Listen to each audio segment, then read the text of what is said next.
이 국제민주주의 새로운 도전이 되고 있는 가운데서 오늘 포럼을 열게 됐습니다. 안녕하십니까.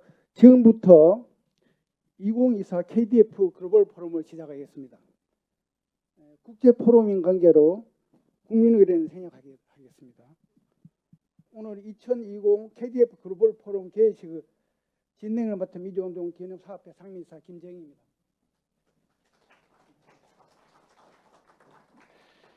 (2024) KDF 글로벌포럼은 민주화운동 기념사업회가 주최하고 아시아센터, 아시아민주주의 네트워크, 하일리벨 재단, 동아시아 사무소, 국제민주주의 선거지원연구소, 스위스 직접민주주의 재단, 그리고 국제민주연대가 후원하고 있습니다.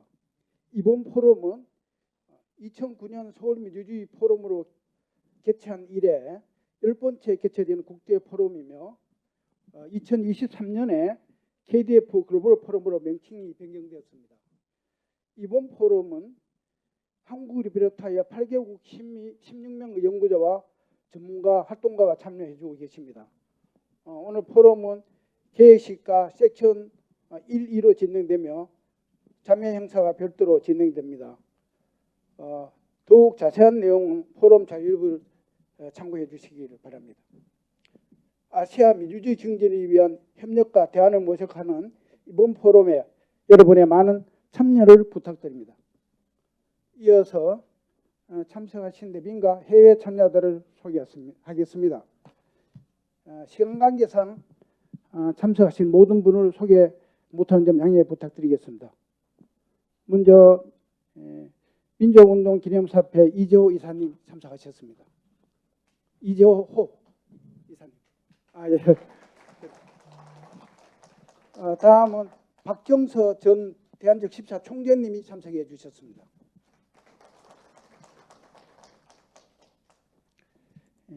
국제민주연대 최미경 대표님이 참석해 주셨습니다. 다음은 이번 포럼의 공식 참석자를 소개해 드리겠습니다. 이숙종 성균관대 특임 교수님께서 참석해 주셨습니다. 심용환 역사연구소장께서 참석해 주셨습니다.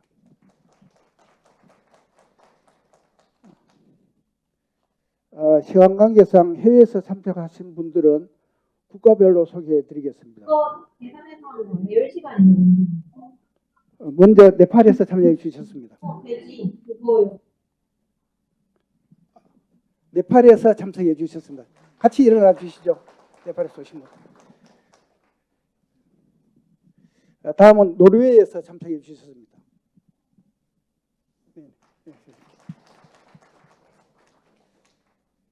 다음은 방글라데시에서 참석해 주셨습니다. 함께 세 분 함께 일어서 주시죠. 다음은 일본에서 참석해 주셨습니다. 재편.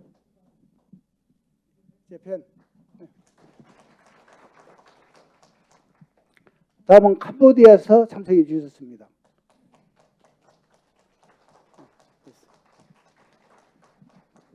다음은 태국에서 참석해 주셨습니다. 타일랜드.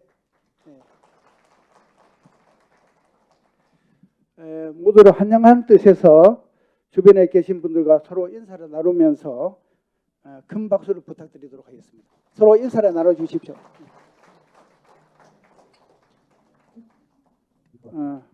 네, 감사합니다. 질이었어요? 그 게시판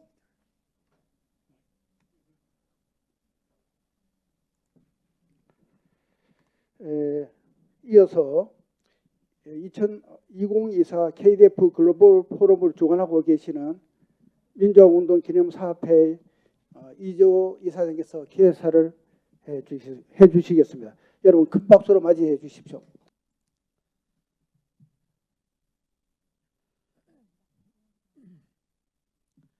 아, 2024 KDF 글로벌 포럼에 참석하신 내외인 여러분 진심으로 반갑습니다. 민주화운동 기념사업회 이사장 이재호입니다.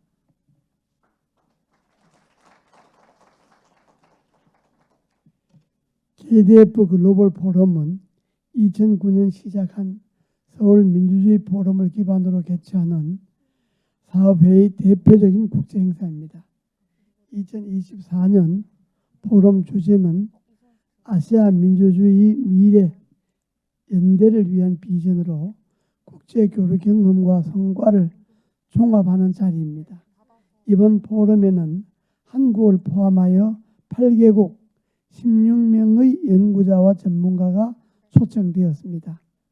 오늘 개회식에는 아시아 민주주의 연구자 네트워크 공동대표이신 이숙종 교수님과 노르웨이 홀로코스트 및 소수민족 연구센터 게오르그 안드레아스 브루크 특별자문관님이 기조연설이 있습니다. 개회식 후에는 최근 서울에 사무소를 개설한 독일 하인리벨 재단 동아시아 사무소, 태국 방콕에 있는 아시아센터와 MOU를 체결하고 민주주의 증진을 위한 국제협력을 지속할 것입니다. 이어지는 1세선에서는 한국 민주주의 성찰과 미래를 주제로 한국 민주주의 증진을 위한 다양한 연구 내용이 발표되며 2세선은 아시아 민주주의를 위한 대응과 전략을 주제로 방글라데시, 미얀마 등 자유와 민주주의를 위한 숨가쁜 현장의 이야기를 들을 수 있습니다.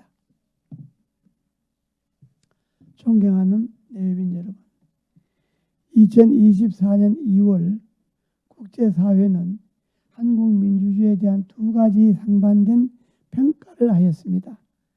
영국의 한 연구소에서는 2023년 한국의 민주주의 지수를 세계 167개국 중 22위로 평가했습니다. 이 지수를 근거로 한국이 완전한 민주주의 범주에 속해 있다고 평가했습니다. 그러나 같은 시기 스웨덴의 한 국제연구소는 한국의 자유민주주의 지수를 중상위권 국가로 평가했습니다. 평가는 항목의 차이가 있을 수 있겠습니다만 이를 통해서 한국의 민주주의는 아직도 극복해야 할 과제와 개선해야 할 제도가 있다는 것을 다시 깨닫게 됩니다. 민주주의 운동 기념사업회는 옛 남영동 대공분실의 조성 중인 민주화 운동 기념관의 개관을 앞두고 막바지 준비에 박차를 가하고 있습니다. 민주화 운동 기념관은 한국 민주주의 성취와 민주화 운동을 기념하는 공간이 될 것이며 기억의 공간, 교육의 공간, 그리고 국경을 넘어 세계와 연대하는 장소가 될 것입니다. 이번 포럼이 민주주의 발전을 위한 국제협력을 모색하는 의미 있는 시간이 되기를 바라며 포럼 준비에 함께해 주신 모든 관계자분들께 감사드립니다. 고맙습니다.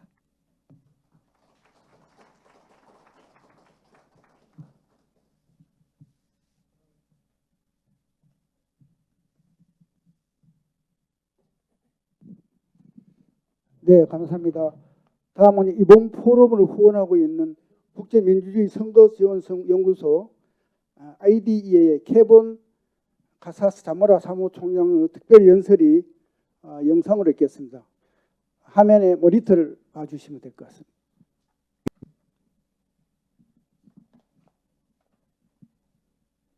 Good morning and greetings, distinguished delegates from civil society, academia, and public service. I'm Kevin Casas-Zamora, the Secretary General of International IDEA. I am honored to be with you virtually for this event.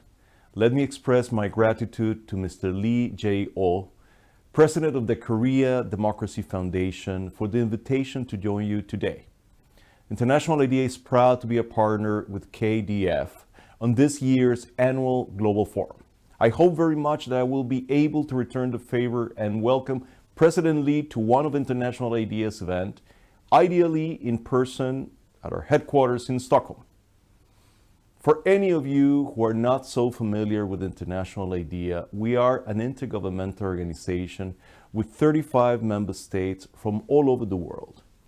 And we have an exclusive mandate to support and advance democracy worldwide. As I just mentioned, our headquarters are in Sweden, but we have 20 offices globally and we work in different ways in some 60 countries. International IDEA has nearly 3 decades of expertise on issues related to constitution building, electoral processes, political participation and representation, gender and inclusion, and the assessment of democratic performance. Across these diverse themes, our institute combines comparative knowledge production with technical assistance on the ground. We also play a growing role as a convener of political dialogues on democracy at national, regional, and global levels. This year, we were honored to partner with the government of the Republic of Korea on the 3rd Summit for Democracy, which was held in March in Seoul. International IDEA was pleased to form part of the summit's platform for engagement with civil society, helping to ensure that the crucial democratic role of civil society was reflected in the summit discussions. Our work on the 3rd Summit aligned with International IDEA's ongoing commitment to amplifying the voice of civil society in democratic discourses. Another way we do this is by coordinating the Global Democracy Coalition, a network of more than 130 organizations supporting civil society contributions to democracy in general and to the Summit for Democracy process in particular. Indeed, I would like to take this opportunity to invite KDF to consider joining the coalition, along with other organizations here who are not already members. It is very important to me that Korean and Asian perspectives are well represented in this global initiative. In the last portion of this opening remarks, I want to highlight the forward-looking message of this event, as reflected in its subtitle, A Vision for Solidarity. Principles of solidarity, of cooperation, of inclusion, these principles lie at the heart of what democracy is. And they are also what is needed to protect democracy into the future. We live in trying times for democracy. Over the past 5 years, the proportion of countries experiencing deterioration in at least one key aspect of democracy, whether in terms of credible elections, social equality, access to justice, or any of the other measures that International IDEA assesses, far exceeds those witnessing improvements. What's more, we see these challenges in all parts of the world and at every level of democratic performance. Many countries that had it bad already are getting worse, while some of the world's most robust democracies face mounting challenges. This year, International IDEA's research and programming have been particularly focused on electoral integrity. And here too, we see worrying trends. We have tracked a dramatic 10-point fall in global average election turnout over the past 15 years, juxtaposed with rapidly rising rates of election contestation.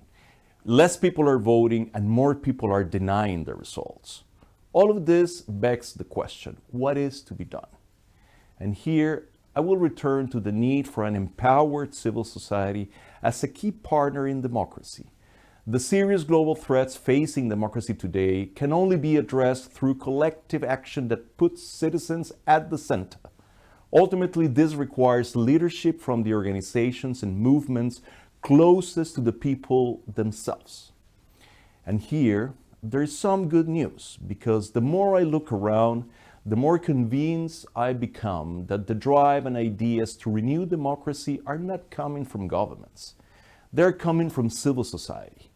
Every day, civil society organizations, including those here, show through both words and deeds that democracy is truly a human, universal aspiration and a human achievement worthy of our dedication.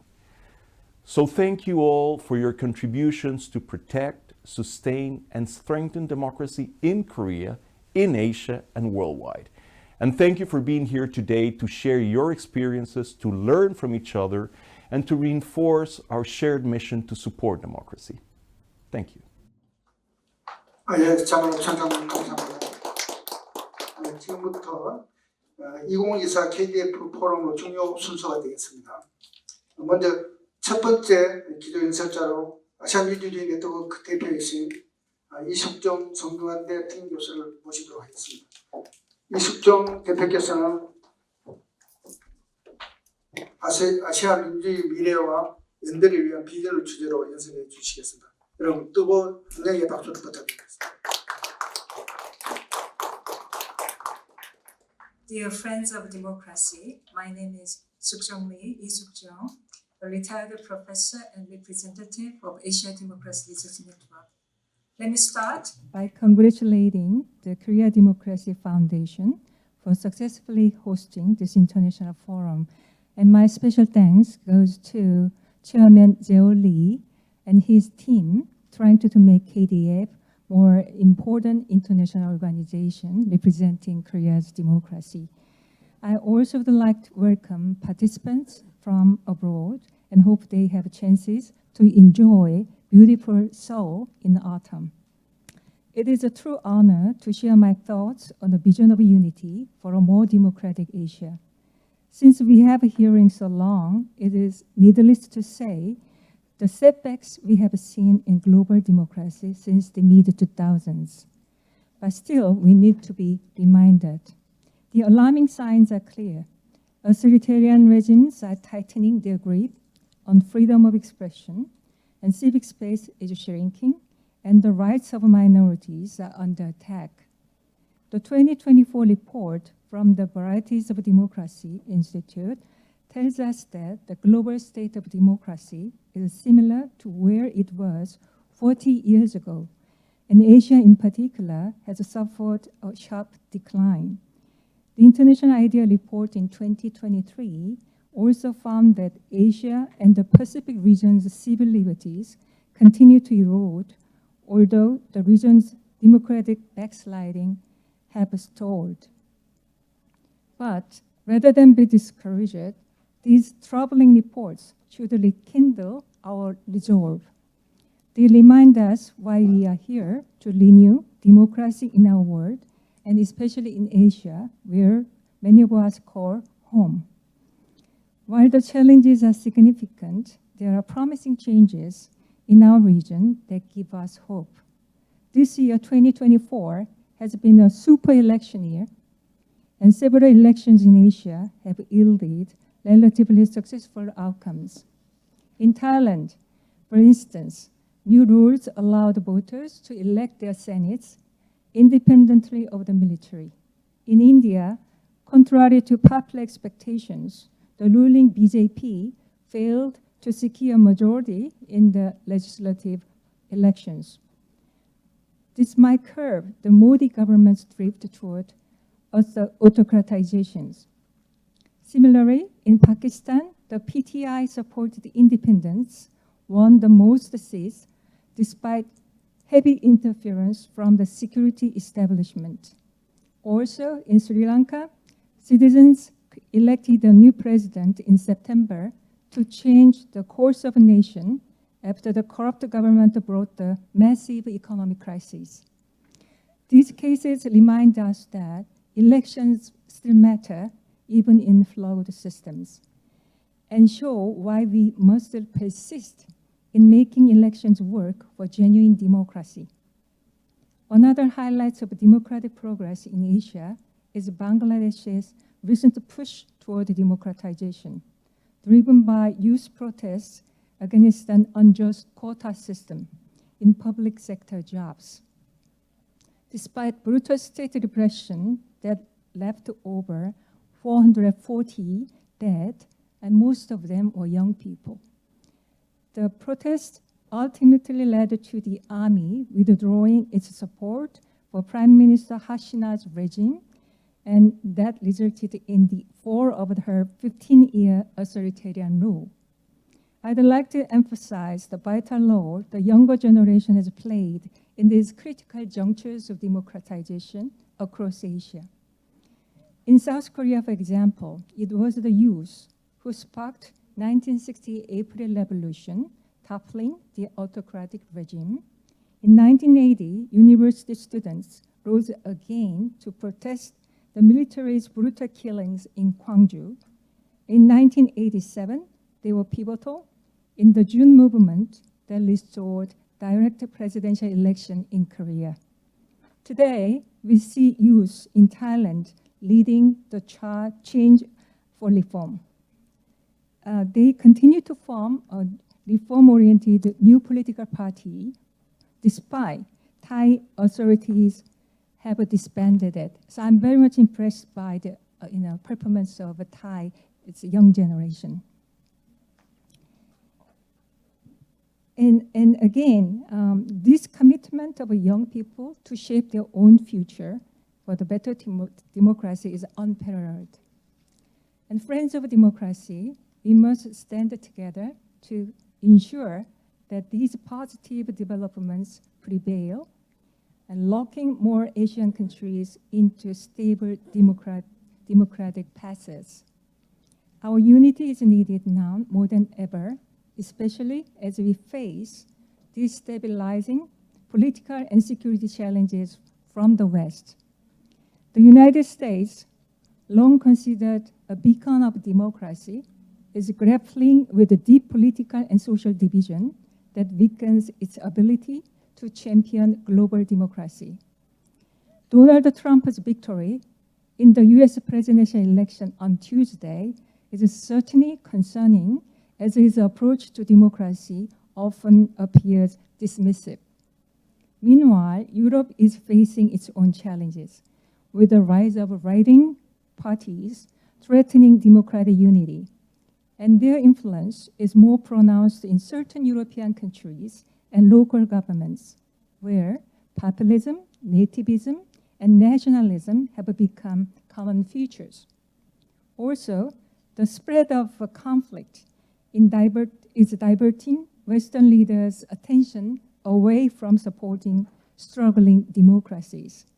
The ongoing war in Ukraine, the conflicts in Gaza, and the potential war for an all-out war between Israel and Iran are detrimental not only to these nations and their people, but also to the state of global democratic unity. With the West's democratic leadership in flux, it is time for Asian democracies to step up. We must empower ourselves as champions of democracy and deepen our cooperation. For this vision of a stronger democratic Asia, I suggest the following. First, our democratic partnerships must be inclusive. It is needless to say that consolidating democratic institutions at home is essential for any external democratic cooperation. However, this does not mean waiting until they are perfect. Many Asian countries stand in gray zone between electoral democracy and autocracy. Excluding them from democratic partnerships would limit our unity to a small club of liberal democracies. What truly matters is the willingness and the commitment of leaders to strengthen their democracies, not their current status of democracy. Moreover, judging democracy solely by state-level performance overlooks the hard-fought efforts of grassroots movements.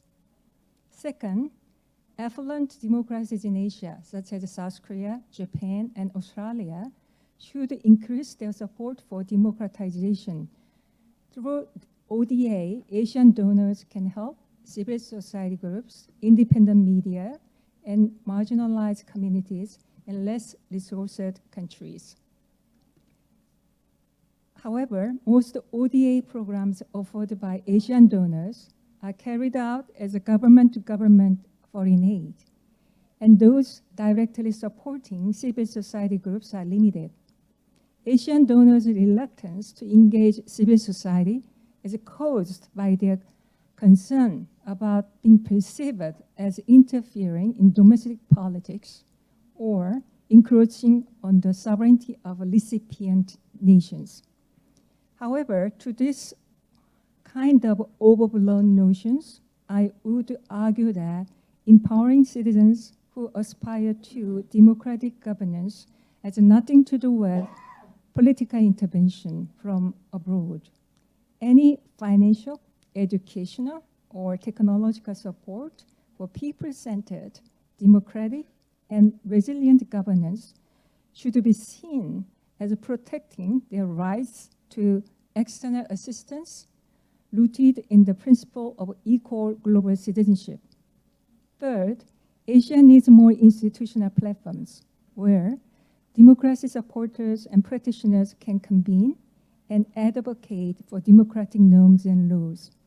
While we have a Bali democracy in Indonesia, perhaps the largest such a platform in our region, along with the other smaller forums, including this one, we need a stronger, more innovative space for sharing best practices and coordinating support. And these platforms should also connect to global democratic efforts, as South Korea has done by hosting the second and third Summit for Democracy. And it was my honor to assist our government to both Summit for Democracy that were held in Seoul. But this isn't enough. Democratic leadership must be reinforced through sustained support to institutionalize democratic partnerships, regardless of their size or the scope of agenda. Last but not least, for Asian democracy unity to succeed, governmental or non-governmental leaders should prioritize democratic values in their international cooperation efforts.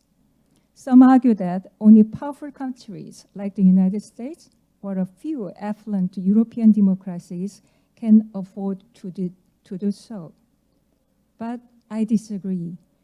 Even smaller countries can lead by putting democratic values and norms at the forefront. As long as democratic principles and culture are embraced by the majority of people and their leaders, use this popular support, any country can shine as a democratic leader in a specific field. So let us be optimistic about the vision of a democratic Asia. Our collective action and sense of responsibility are key to revitalizing democracy in our region. Let us move forward together to build a brighter, more democratic future, taking ownership in supporting democracy. Thank you very much for listening.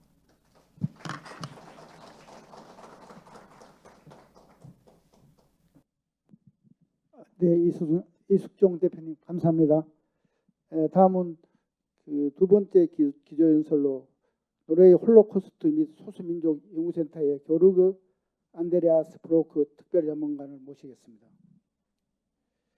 교르그 특별자문관은 기억에서 행동으로 노르웨이 민주주의와 인권교육에 대한 기여를 국제적 관점에서 연설해 주시겠습니다. 큰 박수로 부탁드리겠습니다.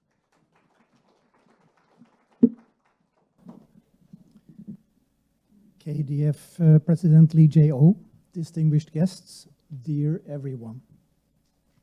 Thank you very much for the invitation. It's a great honor for me to be here. Norway, my country, is far away with a completely different culture and history, in so many ways different from Asia and Korea. At the same time, we share similar experiences in the past about the struggle for democracy. Today, it is more important than ever that people in all countries cooperate across borders, languages, and cultures to promote democracy and human rights. Although our authorities have the main responsibility for governance and citizen security, it is individuals who always make the difference that change history. The June democracy movement here in Korea is a particularly good example of what individuals can achieve in the fight for democracy. I want to tell you about 3 young men who at various times in history and in different ways made invaluable contributions that we can admire and be inspired by. Arne was a young man when Germany occupied Norway in 1940 for 5 years during World War II. He became a member of Norway's most famous resistance group, Kompani Linge. Arne trained in England and conducted dangerous sabotage missions in Norway. But his efforts did not stop in 1945. As one of the countries requested by the United Nations to contribute during the Korean War, Norway took on the task of setting up a field hospital. In total, more than 600 Norwegian doctors, nurses, and dentists joined. Arne, an army officer, became camp head, a task he took on because he knew that what was at stake in Korea and wanted to do what he could to help the struggle for democracy. During the World War II occupation of Norway, around 800 Jews were deported. Almost all were killed. Fortunately, many of the Norwegian Jews managed to flee, most to neighboring Sweden. Jo was one of them, a young Jewish man who lost most of his family in the Holocaust. He served in the Norwegian Air Force during the war. Afterwards, Jo became politically active, working diligently for tolerance and humanity against prejudice and discrimination. The Holocaust Center, where I have worked since 2008, was established in 2001 as part of the collective settlement related to the extermination of Norwegian Jews during the war. Jo was both a victim and a supporter of this cause. 40 million of the 450 million Norwegian kroner settlement was allocated for the establishment and operation of a competence center for the study of Holocaust and the status of religious minorities in Norway. The Center for Holocaust and Minority Studies is today a research, dissemination, and documentation center focusing on the Holocaust and other genocides, anti-Semitism, racism, extremism, conspiracy theories, and the conditions of minorities in modern societies. The center has a cooperation agreement with the University of Oslo and collaborates with institutions around the world. Research on present-day anti-Semitism in Norway in light of the war in the Middle East, and the genocide and gross human rights violations in Myanmar are two examples of recent research projects by the center. An important part of the Holocaust Center's projects is DEMBRA, Democratic Preparedness Against Anti-Semitism and Racism. The goal is to support the work of schools and teacher training institutions on how to strengthen democratic competence of children and youth. Each year, the center receives approximately 50,000 visitors.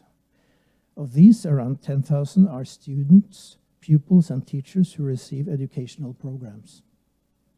The center also hosts numerous public events, including the annual International Holocaust Remembrance Day on January 27th. Fortunately, none of our countries have been in direct war since World War II and the Korean War. However, the global situation today is uncertain, with wars in Ukraine and the Middle East, acts of terror, and fear of further anti-democratic developments in many countries. In Asia, the Korean Peninsula situation and the relationship between China and Taiwan are other examples of an unsafe world. In all countries, there are terrible events from time to time. In Korea, students who protested were killed by the army in 1980, something this year's Nobel Prize winner in literature, Han Kang, describes so shockingly in one of her books.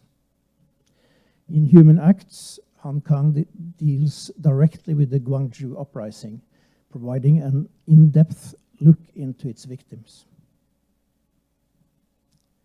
In Norway, we experienced a horrific terrorist attack on July 22nd, 2011. Right-wing extremist Anders Behring Breivik first detonated a bomb amid government buildings, then murdered youths at a political summer camp on the island Utøya. Breivik's intention was to break the party that held government power, the Norwegian Labour Party. In total, 77 people lost their lives and hundreds were injured. Political leaders from around the world expressed their condemnation and support for Norway, and hundreds of thousands of Norwegians participated in demonstrations to show sympathy and express their disgust. The country was in shock. Breivik was sentenced in an open trial, followed by innumerable people online. He will never be released from prison.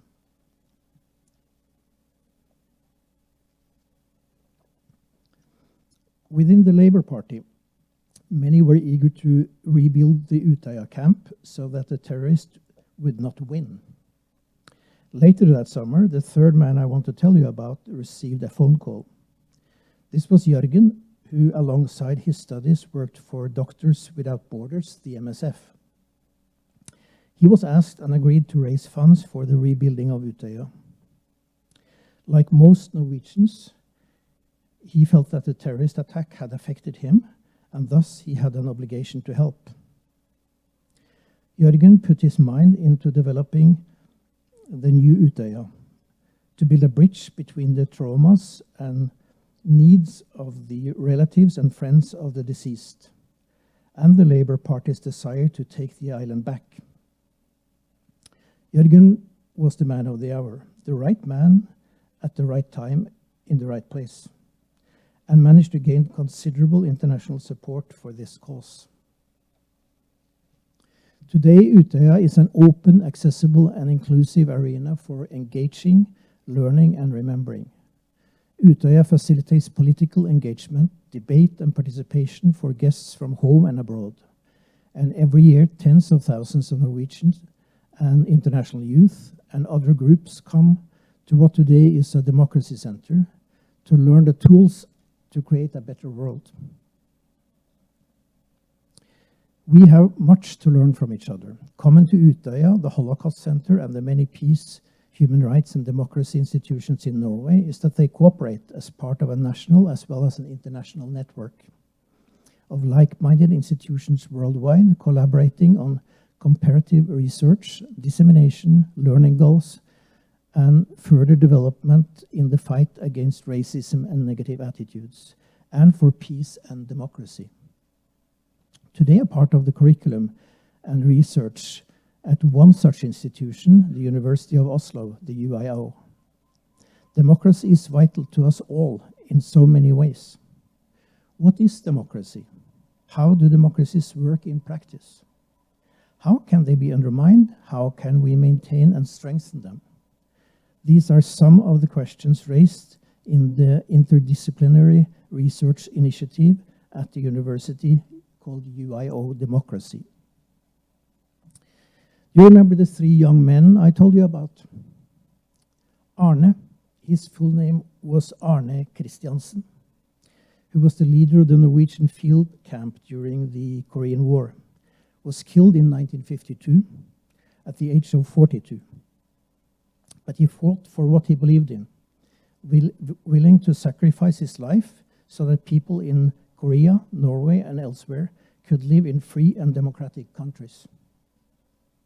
Jo, his full name was Jo Benkow, the Jewish boy who fought in the Norwegian resistance and became politically engaged after the war, became a member of parliament and speaker of the parliament for many years. He held the highest office in Norway and used it actively in his fight for democracy and justice. Jørgen, his full name is Jørgen Vatne Frydnes, who dedicated time and commitment to developing Utøya after the terrorist attack. Jørgen is today chair of the Norwegian Nobel Committee, which annually awards the world's most important peace prize. Thus, it is Jørgen who will award the Nobel Peace Prize on December 10th this year. The Nobel Peace Prize 2024 goes to the Japanese organization Nihon Hidankyo, a grassroots organization for survivors of the bombings of Hiroshima and Nagasaki during World War II, which works to achieve a world free of nuclear weapons.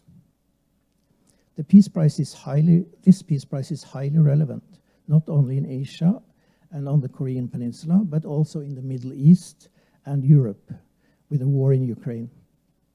The global community is threatened by anti-democratic regimes, acts of terror, and threats of using nuclear weapons. It is crucial that democracy, peace, and human rights institutions in all countries meet and contribute through research, documentation, and education. Let us learn and be inspired by Arne, Jo, and Jørgen, and all such capable men and women everywhere. Thanks to idealists and diligent people in Korea, Thailand, in Japan, Bangladesh, the Philippines, in Nepal, Myanmar, Cambodia, Sri Lanka, and Norway, and through countless organizations and government bodies everywhere, we can achieve democracy in more countries and ensure that human rights are respected. In June 2025, KDF will open the place of torture that suppressed the pro-democracy movement as a memorial hall and a forum for education and networking to promote democracy. It has been an honor for me to serve as a KDF Goodwill Ambassador in Norway over the past years. And I'm very happy to inform you that your Memorial Hall promotional material has come to good use and been read with great interest by many in my country. On behalf of the KDF International Democracy Goodwill Ambassadors around the world, I wish you all the best for the preparations and challenges ahead. And I hope that we will meet again at the successful opening ceremony. The world is turbulent. We are in a hurry, but together we can and must do more, much, much more. Thank you for your attention.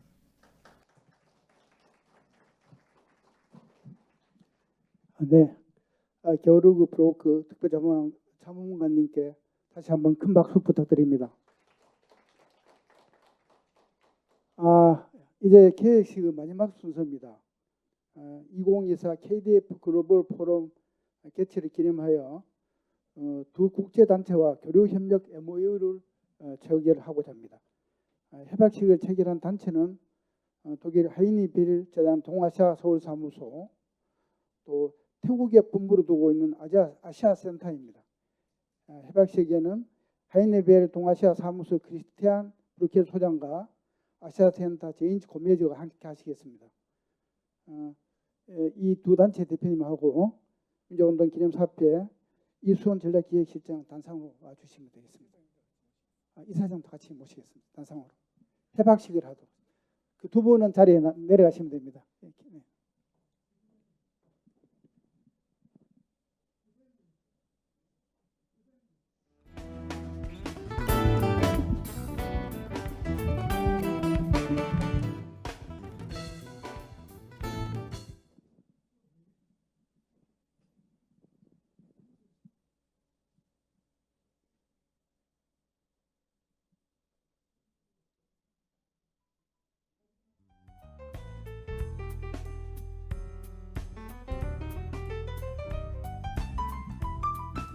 네, 박수 좀 부탁드리겠습니다.